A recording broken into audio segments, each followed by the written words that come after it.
Por favor. E depois eu vou aqui ler mais uma pergunta do Portrato. Acho que é assim. Parabéns pelo sucesso. O story da Malu é o ponto alto do meu Insta. Muito obrigada. Estou sacrificando meu tempo livre, mas não consigo definir estratégias para me fazer crescer. Papelaria personalizada para festas. Dica. Eu tenho uma dica recente, inclusive eu estou estudando sobre esse assunto, porque, não sei se vocês sabem, mas eu tenho uma marca de moda agora e também tenho um sex shop. Então, já fazendo aqui o merchan. E aí eu comecei a estudar sobre como melhorar, não a entrega dos meus stories, não a entrega do... Porque isso eu já faço muito bem, porque eu sou uma pessoa e eu já descobri várias estratégias, inclusive a gente fala sobre isso, o Bruno tem uma aula lá no Stage e eu também tenho uma aula lá no Stage, que é a plataforma aqui do Grupo Primo para marketing digital, e essa aula inclusive é uma das mais vistas, porque eu tenho um engajamento incrível no Instagram, eu tenho uma capacidade de criar narrativas e contar narrativas e engajar as pessoas lá no meu Instagram.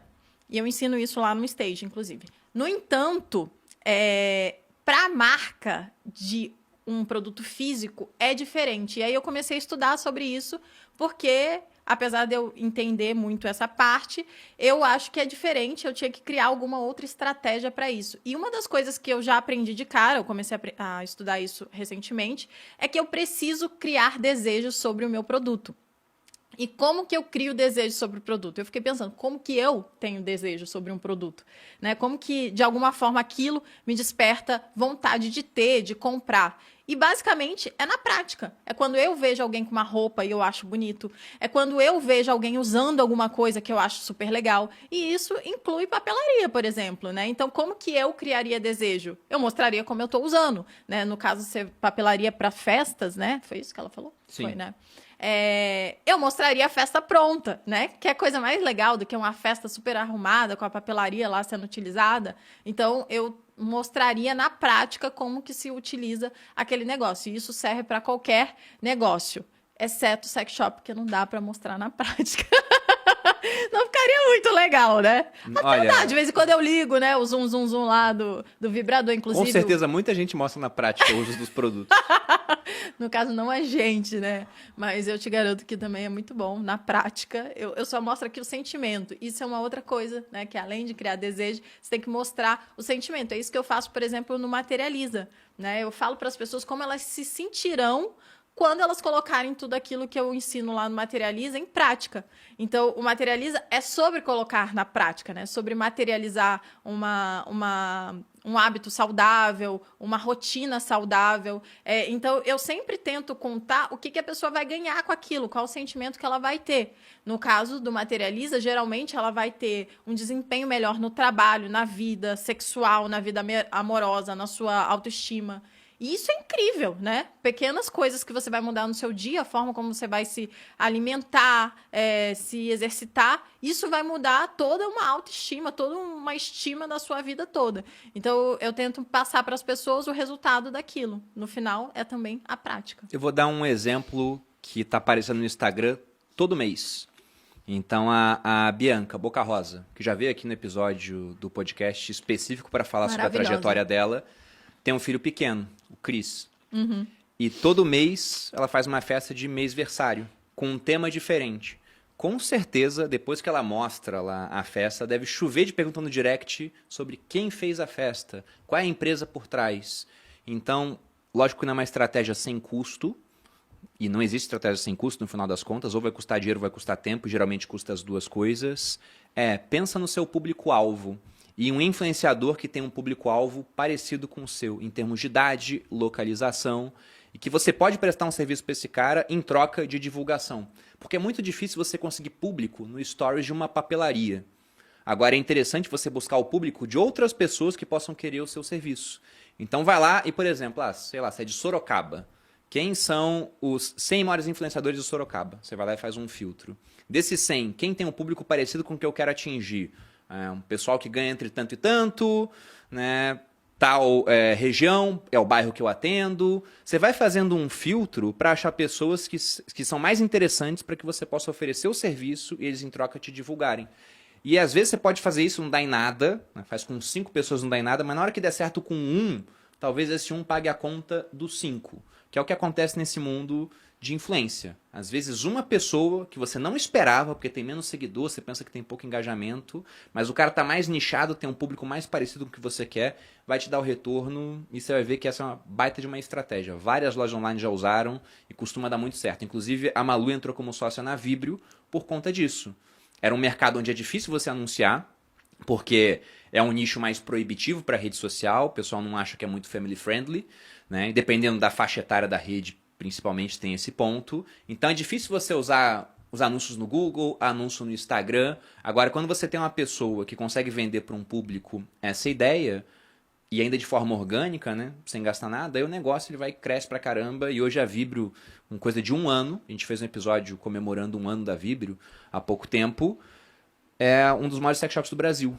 Em termos de faturamento, já está entre os 6 maiores. E os sócios dela e a Malu sempre falam que, olha, daqui a tanto tempo nós seremos o maior do Brasil. E eu não tenho como duvidar.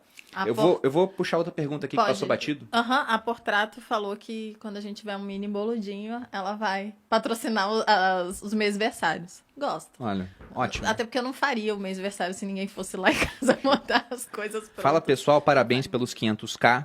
Qual a melhor maneira de ler e estudar um livro grande e conseguir absorver o conteúdo? O Bruno é bom nisso, porque eu não sou, nitidamente. Mas, na verdade, eu tenho... para ajudar. Tem um macete o pra Bruno, passar. eu tenho um macete, sim. O Bruno lê, o macete é você ter alguém para ler para você. Não, mentira.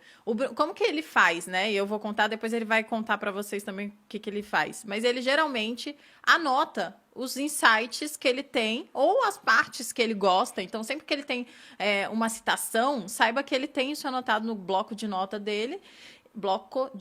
dele, e ele consegue acessar isso rapidamente, porque ele lembra de uma palavra ou de algumas palavras, e aí ele coloca na busca do bloco de notas e acha aquilo. E uma outra forma também de assimilar muito e não perder é contar para alguém. Então, o que o Bruno faz? Ele faz essas duas coisas. Ele lê o livro... Acabei de fazer isso agora, inclusive.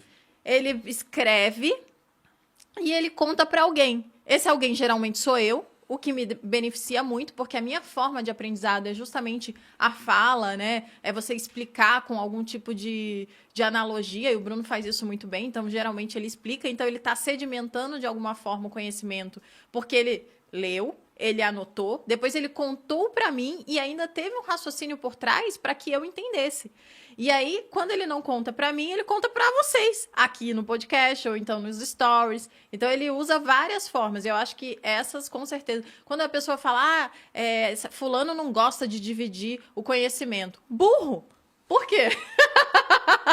Burro! Por quê? Porque ele não está utilizando uma das formas de sedimentar o conhecimento na cabeça dele, que é justamente ensinar para alguém e contar a história. Então, essa certamente quanto mais formas você usa para passar aquilo, mais você vai conseguir assimilar e, de alguma forma, decorar e ensinar, certamente, é uma das formas melhores de você aprender. Vou citar a Sêneca aqui. Ele dizia que ensinando, aprende-se. É a melhor maneira. Então, poxa, essa eu também podia falar, porra, Sêneca. já anota no seu bloco de notas aí. Eu também falei isso, só que eu não falei assim, só não botei o hífen. Assim, né? O hífen. Tá. Mas é a pura verdade. Então, eu tenho uma memória boa, não posso negar, minha memória é realmente muito boa. Não sei se tem um componente aí genético. Meu pai também tem uma memória boa, mas também tem bastante treinamento por trás. Só que, além disso, tem algo que potencializa a minha memória, que é isso aqui. É um celular, que, felizmente, né, quem está acompanhando aqui o podcast tem também. Então, eu tenho inúmeras anotações no meu bloco de notas. Muitas vezes eu lembro das coisas, em outras vezes eu lembro vagamente. Eu penso, sei lá, Aristóteles tem uma frase interessante sobre isso. Eu digito no meu bloco de notas. Aristóteles, aparece um monte de anotações, onde tem lá o nome dele. Eu coloco outra palavra. Aristóteles Solon, por exemplo. Porque essa história eu conheci através de Aristóteles. Aí ele vai lá e cita, pega os dois, mostra e está praticamente a citação. Então está pronta ali na ponta da língua para que eu possa compartilhar com vocês depois. Então, o celular hoje é um instrumento que torna quem quer ser mais inteligente e culto, e quem não quer também pode assistir só vídeo de gatinho o dia inteiro, se quiser. E vai ficando cada vez mais burro, porque eu falo parece pra vocês, que o cérebro... A gente sabia, né, que quanto menos você usa aquele conhecimento, você esquece. Não é à toa que muitas vezes não. Muitos de nós aprendeu um monte de coisa no ensino médio que não faz a menor ideia de como que é hoje, mesmo que tenha tirado 10 na prova na época, porque você parou de usar e esqueceu. Então, a gente tem que estar sempre utilizando aquele conhecimento de alguma forma. Eu até, quando lá no Materializa, por exemplo, eu falo de alimentação, né? Eu tento passar o básico de alimentação que todo mundo deveria saber para poder fazer as melhores escolhas no dia a dia. E sempre que eu vou voltar eu vou lançar o programa, eu revisito as anotações que eu faço no papel, diferente do Bruno. Eu gosto porque uma das formas que eu tenho de assimilar é escrever. Não digitar, escrever é diferente, com a mão, né? É diferente, eu leio enquanto eu escrevo ali. E eu revisito aquelas anotações e passo a consumir mais conteúdos sobre o assunto para que eu relembre muitas coisas que ficaram esquecidas por mim, para que eu possa passar da melhor forma possível. Então, por isso que quem está aprendendo sempre, né, lendo, consegue, de alguma forma, utilizar todos os conhecimentos que tinha também sobre aquele mesmo assunto. Não, e eu fico, às vezes, lendo as coisas porque eu também esqueço. Então, tem que voltar a revisitar aquele conteúdo. E se for um conteúdo útil, eu vou revisitar com bastante frequência.